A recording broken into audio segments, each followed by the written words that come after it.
नमस्कार, आप देख रहे हैं आर्या न्यूज। मैं हूं आपके साथ सत्यम गौर। देश में हर तरफ यानी कि कोरोना का कहर लगातार जारी है और आपको बता दें कि देश में हर रोज 4 लाख से अधिक कोरोना के मामले सामने आ रहे हैं। बीते 24 घंटे में कोरोना के कारण 4000 से अधिक लोगों ने यहां पर जान भी गंवा दी है।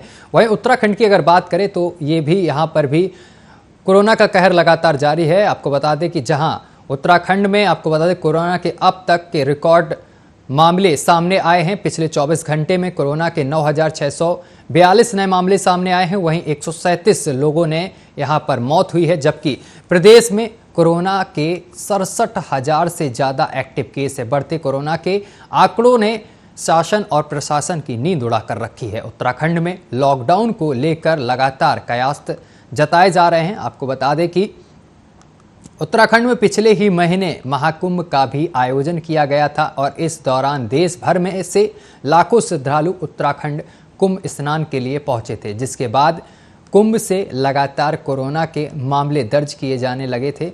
और वहीं आपको बता दें कोरोना के बढ़ते मामलों को देखते हुए राज्य कैबिनेट मंत्री सुबोध उनियाल ने एक बड़ा बयान दिया है। उन्होंने कहा है कि कोविड-19 का संक्रमण उत्तराखंड के गाँवों में भी पहुँच चुका है।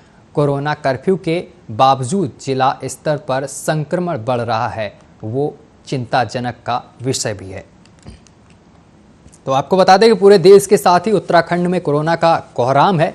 कोरोना ने यहाँ पर भी कोहराम मचा कर रखा है और उत्तराखंड में जो आंकड़े हैं वो भी एक बार आपको बताते चले। हम आपको बता दें कि उत्तराखंड में जो आंकड़े हैं वो 9000 से भी ज़्यादा आज मामले यहाँ पर दर्ज किए गए हैं उत्तराखंड में।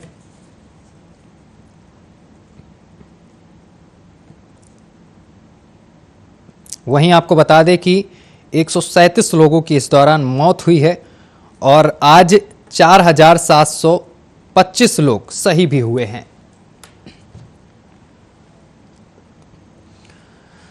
तो आपको बता दें कि उत्तराखंड में कोरोना का कोहराम है और साथ ही आपको बता दें कि उत्तराखंड में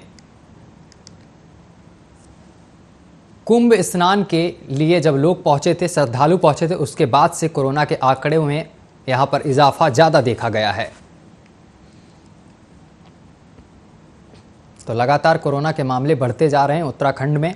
और साथ ही आपको बता दें कि उत्तराखंड में पिछले दिनों की अगर स्थिति बताएं, कुछ दिन पीछे की, तो आपको बताएं कि उत्तराखंड के रुड़की में ऑक्सीजन की कमी से करीब 5 लोगों की मौत भी हो गई थी।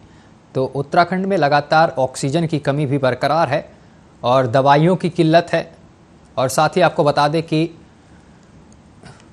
उत्तराखंड में कालाबाजारी भी चरम सीमा पर है। पिछले दिनों यहां पर रेमडेसिविर इंजेक्शन को पुलिस ने बरामद किया था, साथ ही कई आरोपियों को भी गिरफ्तार किया गया था।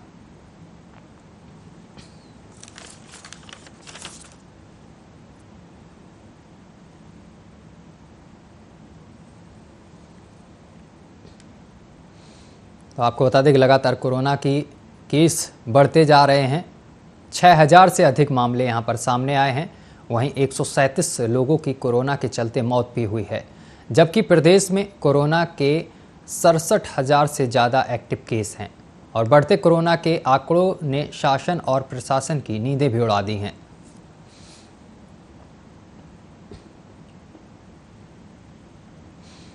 तो बड़ी और अहम जानकारी आपको पहुंचा रहे हैं उत्तराखंड से, जहां पर आपको बता दें कि उत्तराखंड में ऑक्सीजन की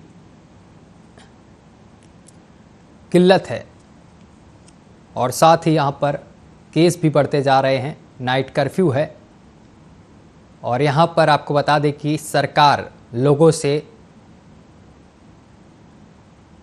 को जागरूक कर रही है कि आप लोग मास्क लगाएं।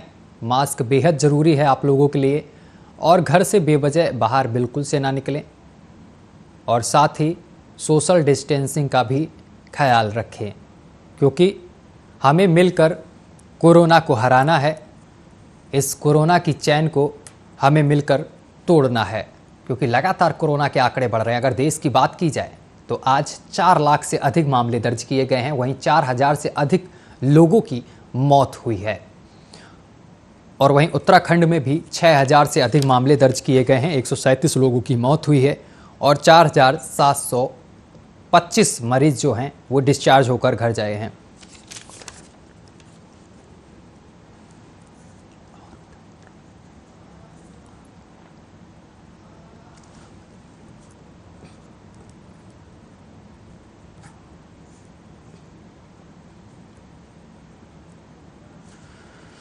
चलिए, इस पर ज्यादा बातचीत करने के लिए हमारे साथ आरपी सिंह खंडूरी सीएमओ हैं, जो कि वो जुड़ गए हैं। सर, आपका बहुत बहुत स्वागत है। साथ ही हमारे संवाददाता मनीष सिदाना भी जुड़ रहे हैं। आरपी सिंह जी, आवाज आप तक पहुंच रही हमारी? जी हाँ, नमस्कार आप सभी को। जी नमस्कार सर। जिस तरीके से कोरोना के आंकड़े बढ़ रहे हैं उत्तराखंड में, आज 6000 से अधिक मामले दर्ज किए गए हैं और 137 लोगों की मौत हुई है। अगर हम देश की बात करें तो देश में आज 4 लाख से अधिक मामले दर्ज किए गए हैं और 4000 से अधिक लोगों की मौत हुई है। और ऑक्सीजन का संकट भी शायद बरकरार है उत्तराखंड में, क्योंकि इससे पहले एक खबर आई थी जहां उत्तराखंड के रुड़की में ऑक्सीजन की कमी से 5 लोगों की मौत हुई थी। क्या सर लगता है उत्तराखंड में ऑक्सीजन की सुविधा किस तरीके से प्रोवाइड की गई है? अभी क्या कुछ स्थिति बनी हुई है मैं आपको जानकारी देना चाह रहा हूं कि देश के अन्य राज्यों के बनस्पत चंपावत की स्थिति काफी अच्छी है और हमारे यहाँ 13 जिलों में इस समय जो कोरोना के केसेस हैं वो अन्य प्रदेशों के और अन्य राज्यों के मुकाबले काफी कम हैं। मैं अगर चंपावत की बात जहां तक करूं तो प्रतिदिन हम लोग जो टेस्टिंग कर रहे हैं लगभग 1100 के आसपास हम लोग टेस्टिंग करते हैं। वर्तमान तक जो हमने लगभग टेस्टिंग की है वो लगभग 1,21,927 की है और चंपावत में जो है एक्टिव केसों की कुल संख्या 4,784 है। और प्रतिदिन जो हम लोग टेस्टिंग के फलस्वरूप जो हमारी आरटीपीसीआर रिपोर्ट आती है लगभग 150 से 200 के आसपास है। और ये पूरे प्रदेश में ही नहीं बल्कि पूरे हिंदुस्तान के अंदर एक जो कोरोना वायरस की द्वितीय लहर जो चल रही है उसकी भयावहता है। प्रदेश सरकार और राज्य सरकारें और हम लोग इसको काफी अच्छी तरह से इसको निपट रहे हैं और हम लोग मुस्तैद भी हैं। प्रदेश में ऑक्सीजन का कोई इस समय विकट हमारे यहाँ कोई संकट नहीं है, चूंकि आज माननीय मुख्यमंत्री जी की बैठक हुई थी। उसमें प्रत्येक जनपद ने अपनी जो डिमांड के अनुसार जो ऑक्सीजन सिलेंडर है, कंसंट्रेटर है और जो हमने इसकी डिमांड करी थी वो हमें पर्याप्त मात्रा में सुचारू मिल रही है। हाँ, कहीं कहीं जरूर डेफिनेटली बात आती है कि ऑक्सीजन की कमी है, लेकिन इसकी व्यापकता ये है कि ऑक्सीजन की जो सप्लाई है वो निरंतर प्रदेश सरकार द्वारा बनी हुई है और वर्तमान में 13 जनपदों में एवं चंपावत में ऑक्सीजन की फिलहाल कोई किल्लत नहीं है। ठीक है सर, आप हमारे साथ बने रहिए। हमारे संवाददाता मनीष सिदाना उत्तराखंड से हमारे साथ जुड़ गए हैं। थोड़ा हालचाल जान लेते हैं उत्तराखंड का क्या कुछ स्थिति बनी हुई है। मनीष, आप तक आवाज हमारी पहुंच रही है? जी बिल्कुल पहुंच रही है। मनीष, हमारे साथ सीएमओ साहब जुड़े हुए हैं, आरपी सिंह जी हैं। तो आप ये बताइए कि अभी स्थिति क्या कुछ बनी हुई है उत्तराखंड की, क्योंकि लगातार कोरोना के मामले बढ़ रहे हैं। आज 6000 से अधिक मामले दर्ज किए गए हैं। अगर मैं आपसे बात करता हूँ जिला अस्पताल रुद्रपुर की, तो वहाँ पे पेशेंटों की संख्या दिन ब दिन बढ़ती जा रही है।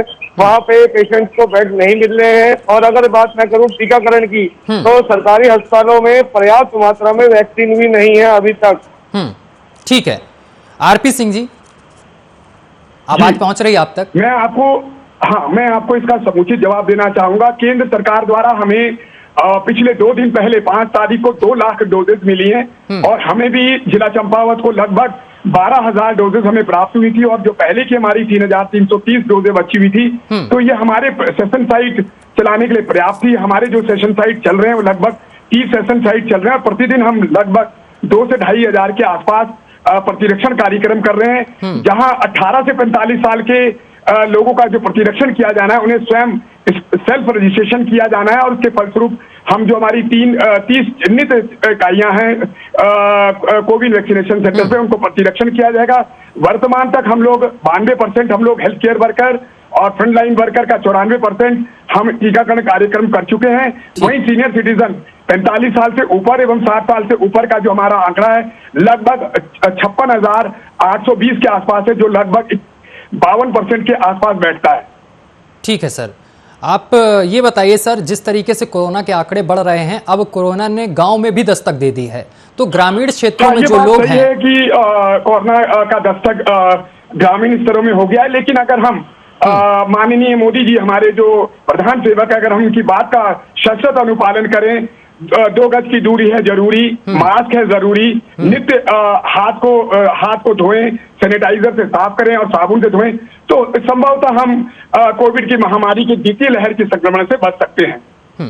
लेकिन सर, जिस तरीके से मेरा सवाल ये है कि ग्रामीण क्षेत्रों में जिस तरीके से कोरोना ने अपना प्रकोप फैला दिया है और वहां पर लोग ज़्यादातर ग्रसित नज़र आ रहे हैं, तो उनके लिए मेडिकल सुविधाएं क्या कुछ हैं? अस्पताल किस तरीके से उनको दवाइयां प्रोवाइड करा रहा है? क्या गांव-गांव जाकर लोगों को दवाइयां पहुंचाई जा रही हैं? प्रदेश स्तर पर हमारी जो प्रदेश स्तर एवं जिला स्तर पर हमारी जो टीमें बनी हुई हैं, मोबाइल टीम्स हैं, ये प्रत्येक गांव में जाती हैं और हम लोग वहां पे कॉन्टेक्ट सर्वे एवं जो हमारी होम आइसोलेशन की किट्स हैं, अगर कोई व्यक्ति पॉजिटिव पाया जाता है तो हम उन लोगों को किट देते हैं और कोशिश ये की जाती है कि उनका मौके पे RT-PCR टेस्ट, और भारत सरकार ने तो मैंडेटरी कर दिया है कि अगर आपको युद्ध स्तर पर कार्य करना है और उनको तत्काल रोकना है तो हमने एंटीजन की भी व्यवस्था ग्रामीण क्षेत्रों में की है ताकि संक्रमण का अधिक से अधिक रोका जा सके संक्रमण को। ठीक है RP सिंह जी, लेकिन मेरे जो संवाददाता हैं वो एक अस्पताल के बाहर खड़े हुए हैं, थोड़ा आपको सुनवाते हैं कि वहां का हालचाल क्या है, इस समय क्या कुछ चल रहा है, क्या लोगों को समय पर इलाज मिल रहा है, किस तरीके की व्यवस्थाएं की गई। मनीष, आप तक हमारी आवाज पहुंच रही है? जी बिल्कुल पहुंच रही है। मनीष, जरा वहां का हालचाल बताइए, क्या कुछ चल रहा है वहां पर अभी है? क्या लोगों को सही समय पर इलाज मिल रहा है, बेड्स वगैरह मिल रहे हैं, ऑक्सीजन की क्या व्यवस्था है वहां पर? जी मैं आपको बताना चाहूंगा, बिल्कुल मैं इस वक्त उत्तराखंड के उधम सिंह नगर जिले के किच्चा शहर के CSC हॉस्पिटल में खड़ा हूँ। ठीक है। जहाँ पर अगर बात करी जाए, जैसे अभी CMO साहब ने बताया कि फ्रंट लाइन वर्कर को वैक्सीनेशन लग रहा है, लेकिन अभी तक यहाँ पे किसी भी फ्रंट लाइन, अगर मैं पत्रकारिता की बात करता हूँ तो किसी भी हमारे पत्रकार भाई को अभी तक वैक्सीनेशन नहीं लगा है। सारे पत्रकार अभी वैक्सीनेशन से वंचित हैं।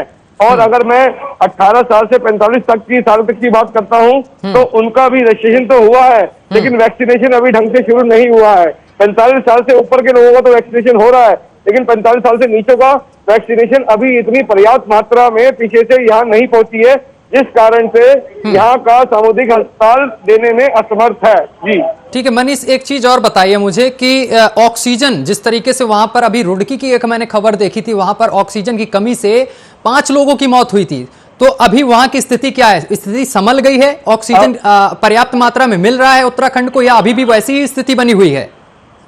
जी मैं बताना चाहूंगा, अगर मैं ऑक्सीजन की बात करता हूं तो यहाँ पे थाना पुलवट्टा क्षेत्र के पास एक सूरजमल कन्या विद्यालय पड़ता है, जिसको मेडिकल कॉलेज भी कहा जाता है। वहां पे कल से कोविड आइसोलेशन सेंटर तैयार कर दिया गया है, जहां पर 30 ऑक्सीजन कंसंट्रेटर की मशीनें और 50 जंबो ऑक्सीजन सिलेंडर रख दिए गए हैं। वो सिर्फ आइसोलेशन सेंटर है जहाँ पे कोरोना मरीज जो फर्स्ट स्टेज में होंगे उनकी केयर करी जाएगी, ना कि जो कोरोना से ग्रस्त है, जिनकी रिपोर्ट पॉजिटिव आ गई है, उनको वहां नहीं देखा जाएगा।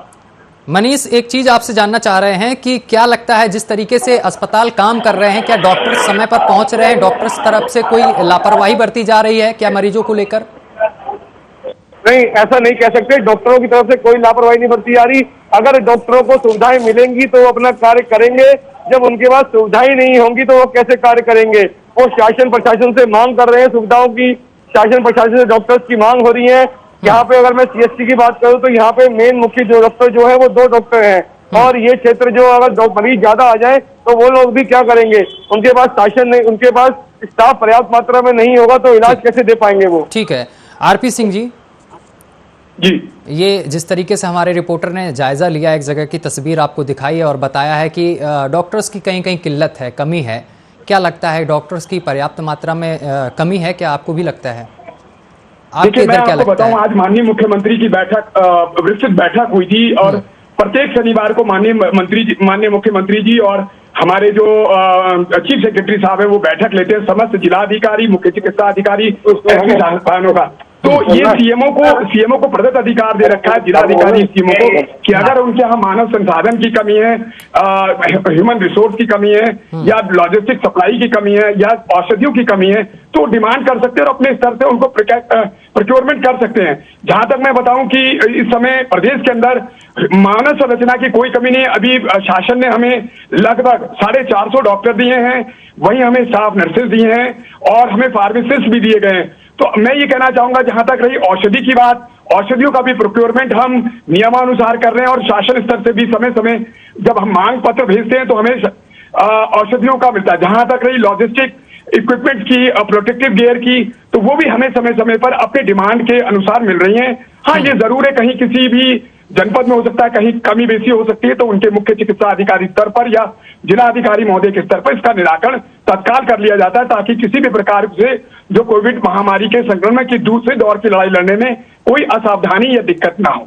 ठीक है सर, ये बताइए सर, कालाबाजारी कब रुकेगी? क्योंकि प्रदेश में अभी पिछले समय हमारे मनीष ने ही खबर दी थी कि कालाबाजारी हो रही है लगातार रेमडेसिविर इंजेक्शन की, साथ ही ऑक्सीजन की। ये कब रुकेगी, कब लगाम लगेगी? देखिए, कालाबाजारी के लिए तो कालाबाजारी एवं जमाखोरी के लिए तो ये प्रशासन का और वहां के पुलिस कानून व्यवस्था का है, लेकिन मैं आपको बताऊं कि रेमडेसिविर सरकार ने उचित मात्रा में व्यवस्था करा रखी है मुख्य चिकित्सा अधिकारियों के माध्यम से। रेमडेसिविर की प्रचुर मात्रा है। जहां तक रही ऑक्सीजन की, तो ऑक्सीजन सप्लाई की भी प्रत्येक जिले में अपर जिलाधिकारी महोदय को और एक DMDIC को नोडल अधिकारी बना रखा है कि किसी भी स्थिति में ऑक्सीजन की कमी ना हो और ऑक्सीजन की पर्याप्त मात्रा में सुचारू सप्लाई बन सके, ताकि द्वितीय संक्रमण में किसी भी द्वितीय संक्रमण के जो कोरोना का है उसमें किसी भी मरीज की को दिक्कत ना हो और इसमें किसी प्रकार की कोताही ना हो। ये शासन प्रशासन की व्यवस्था रही है। ठीक है मनीष, आप तक आवाज पहुंच रही है हमारी? मनीष, हेलो। Yes sir. जी मनीष, मैं आपसे ये जानना चाह रहा हूं, आपके पास कुछ डॉक्टर्स मुझे दिख रहे हैं, उनसे तो जरा बात करिए कि अस्पताल में अब किस चीज की जरूरत है, क्या दवाइयां पर्याप्त मात्रा में मिल रही हैं, अस्पताल तक पहुंच रही हैं? जी, मैं उससे पहले आपको यहाँ पे हमारे पास 45 साल से कम वर्ग के युवा भी खड़े हैं, मैं उनसे कहूंगा कि वो भी 2 शब्द हमारे साथ बात करेंगे, उनसे पता करते हैं कि वो यहाँ क्या करने आए हैं। सर, आप यहाँ पे आए CHC में, कैसे आए हैं आप?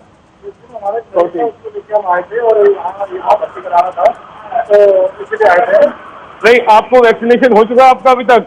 प्रदेश में अभी तो 18 साल से ऊपर के और 45 साल से नीचे के बच्चे का वैक्सीनेशन नहीं हुआ, इसके कारण अभी हमारा वैक्सीनेशन हुआ है।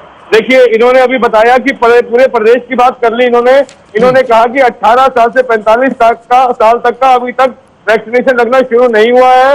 इन्होंने अपना सेल्फ रजिस्ट्रेशन करा लिया है, लेकिन इनको अभी तक वैक्सीनेशन नहीं हुआ है। ठीक है, RP सिंह जी, आप मुझे ये बताइए कि जिस तरीके से कालाबाजारी बढ़ रही है, इसमें तो रोकथाम लगा रही है प्रदेश सरकार, लेकिन जिस तरीके से महामारी बढ़ती जा रही है, कोरोना के आंकड़े लगातार बढ़ते जा रहे हैं और बताया जा रहा है कि तीसरी लहर आ रही, उससे निपटने के लिए क्या कुछ इंतजाम किए गए हैं आपकी तरफ से?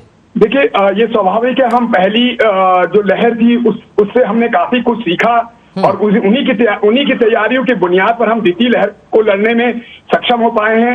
डेफिनेटली द्वितीय लहर में काफी केसेस की संख्या की वृद्धि देखी गई है। तृतीय लहर के लिए पहले ही हम तैयारी कर चुके हैं कि इसमें किसी भी प्रकार की औषधि, ऑक्सीजन सप्लाई और वैक्सीनेशन की कमी ना हो, और वैक्सीनेशन ही इसका एक सबसे बड़ा जवाब है। अगर हम वैक्सीनेशन टाइम पे अपने बच्चों को 18 साल से 45 साल, 45 साल से 60 साल से ऊपर के अगर नागरिकों को अगर हम सही समय पे अगर वैक्सीन द्वारा प्रतिरक्षित कर देते हैं, तो शायद तृतीय लहर से हम समय में बच सकते हैं। सर, कब तक वैक्सीनेशन पूरा कर लिया जाएगा चंपावत में? अगर वैक्सीनेशन हमारे लिए एक अहम चुनौती है। अगर हमें सही समय पे पर्याप्त मात्रा में अगर वैक्सीन मिलती है, तो हम इसको जो है, हमारा जो लक्ष्य भारत सरकार और प्रदेश सरकार ने रखा, वो हम 30 जून तक इसको लक्ष्य को पूरा कर लेंगे। अभी तक सर क्या वैक्सीन की स्थिति है आपके पास? कितनी मात्रा में वैक्सीन उपलब्ध है? वैक्सीन की स्थिति मेरे पास, मैंने आपको बताया कि मेरे को भारत सरकार, उत्तराखंड सरकार द्वारा हमारे जो महानिदेशालय स्तर से जो मिली है, वो 12,000 डोजेज मिली है और मेरे पास 3,330 पहले भी थी। तो इस समय लगभग 15,330 के आसपास जो है मेरे पास प्रचुर मात्रा में डोजेज, और मेरा सेशन साइट 30 चिन्हित इकाइयों में चल रहा है और संभवतः हम शाम तक। ठीक है, मनीष के पास जाना चाहेंगे। सर, आपको रोकना चाहते हैं, माफी चाहते हैं। मनीष, ये बताइए गांवों में क्या कुछ स्थिति बनी है कोरोना की? मैं उससे पहले मैंने यहाँ पे गवर्नमेंट हॉस्पिटल के कर्मचारी मेरे से यहाँ जुड़े हुए हैं। जैसा आपने कहा था, मैं इनसे आपकी बात कर रहा हूँ, मैं इनसे आपकी बात कराता हूँ और इनसे पूछता हूँ कि यहाँ पे दवाइयों की पूरी पूर्ति है या नहीं है और मरीजों को किस तरह से यहाँ रखा जा रहा है। जी, आपका स्वागत है आर्या न्यूज में। ये बताइए कि यहाँ पे दवाइयों की पूर्ति पूरी तरह से है या नहीं है? हर तरह की दवाई यहाँ उपलब्ध है? तो है, उससे कम पड़ सकती है, अभी इसमें जो है कम पड़ सकती है। और 18 साल से 45 साल तक के जो युवा आ रहे हैं, उनको क्या वैक्सीनेशन होना शुरू हो गया? अभी नहीं हुआ है, हो 2 तारीख को हो जाएगा, बोले अभी लगा नहीं है। देखिए, जैसे इन्होंने जानकारी दी, इनको कहा गया था कि 2 तारीख से 18 साल से 45 साल तक के लोगों को वैक्सीनेशन लगना शुरू हो जाएगा, लेकिन वो अब तक शुरू नहीं हुआ है। मनीष, ये बताइए कि कालाबाजारी की जो खबरें आई पिछले दिनों, हमने देखा कि उत्तराखंड में कालाबाजारी चरम पर थी, जहां पर रेमडेसिविर इंजेक्शन भी पकड़े गए थे, साथ ही ऑक्सीजन सिलेंडर भी पकड़े गए थे। अब क्या कुछ स्थिति बनी? उसके बाद प्रशासन ने किस तरीके का रुख अपनाया है? जी मैं आपको बताना चाहूंगा, अब थोड़ी बहुत कालाबाजारी में लगाम लगी है, क्योंकि जैसे हमने आर्या न्यूज के जरिए आपको खबर भेजी थी कि 50 सिलेंडर कालाबाजारी की जो पकड़े गए थे, उसके बाद पुलिस ने अपना काम बड़ी मुस्तैदी के साथ शुरू कर दिया है। पहले सिर्फ वो आने जाने वाले व्यक्ति को रोक के पूछताछ कर रही थी, अब वो गाड़ियों को भी रोक रही है, गाड़ियों की डिग्गी भी चेक हो रही है, जिससे कहीं ना कहीं कालाबाजारी में अंकुश लगता हुआ नजर आ रहा है। आरपी सिंह जी, आवाज आ रही है आप तक? हाँ बिल्कुल बिल्कुल। सर आप ये बताइए कि जिस तरीके से कालाबाजारी हो रही, साथ ही कुछ मेडिकल स्टोर वाले यहाँ पर नकली दवाइयाँ भी बेच रहे हैं और जो उसका रेट है एमआरपी रेट से ज़्यादा रुपए लेकर दवाइयाँ दी जा रही हैं, उनके खिलाफ क्या कुछ कार्रवाई की जा रही है अगर ऐसे केस आपके सामने आते हैं? देखिए ये क्योंकि मामला आपका जिला उधम सिंह नगर से संबंधित है, तो इसमें अच्छा होगा कि उधम सिंह नगर के सीएमओ और वहाँ के जो ड्रग कंट्रोलर है वो दें। लेकिन मैं चंपावत की बात कर रहा हूँ सर। हाँ, प्रदेश सरकार ने इसको बड़ा चुनौतीपूर्ण लिया और इसमें समय समय पे जो है छापेमारी अभियान किया गया है और लोगों के विरुद्ध विधिक संबद्ध कार्रवाई की गई है, उनके खिलाफ एफआईआर किए गए हैं और उनके चालान भी किए गए, उनके लाइसेंसों को भी निरस्त किया गया है। तो कठोरतम से कठोरतम कार्रवाई शासन एवं प्रशासन द्वारा समय समय पे की जा रही है। सर, जिस तरीके से कोरोना के मामले बढ़ते जा रहे हैं, इसको लेकर आपकी तरफ से क्या कुछ प्लान बनाया गया है निपटने के लिए? किस तरीके से लोगों को जागरूक किया जा रहा है?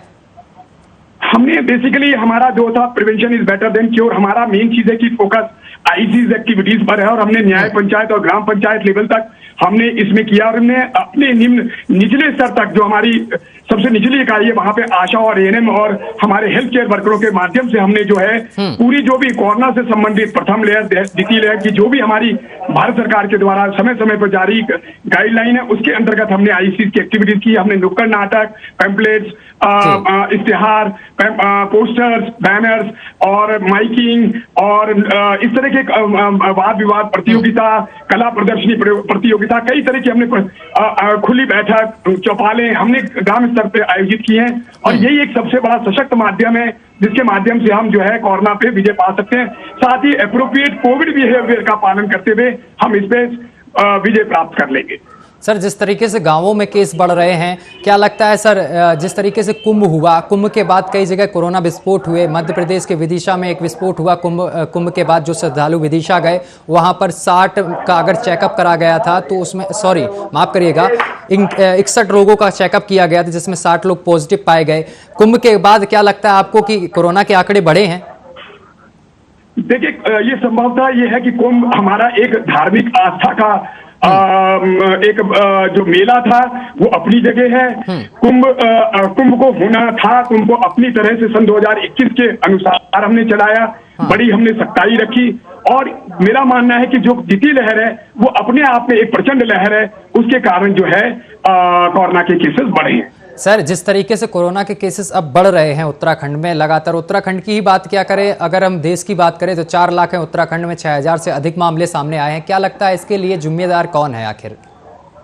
नहीं, इसमें कोई जिम्मेदार नहीं है, ये एक वैश्विक महामारी है, दैविक आपदा है, हम सबको इसको चुनौतीपूर्ण लेना चाहिए और ये समय किसी पे दोषारोपण करने का नहीं है, हमें आगे सकारात्मक सोच से आगे बढ़ने का समय है। तो सर, आगे का क्या कुछ प्लान है आपका? किस तरीके से कोरोना से निपटेंगे, किस तरीके से लोगों को जागरूक करेंगे? लास्ट में आपका क्या मैसेज है? मेरा यही है कि एप्रोप्रिएट बिहेवियर को रखते हुए और प्रचार प्रसार के अंतर्गत और prevention is better than cure के अंतर्गत हम इस कोरोना महामारी में अवश्य विजय प्राप्त करेंगे। आरपी सिंह जी, तमाम बातचीत करने के लिए बहुत बहुत शुक्रिया आपका और मनीष आपका भी बहुत बहुत धन्यवाद।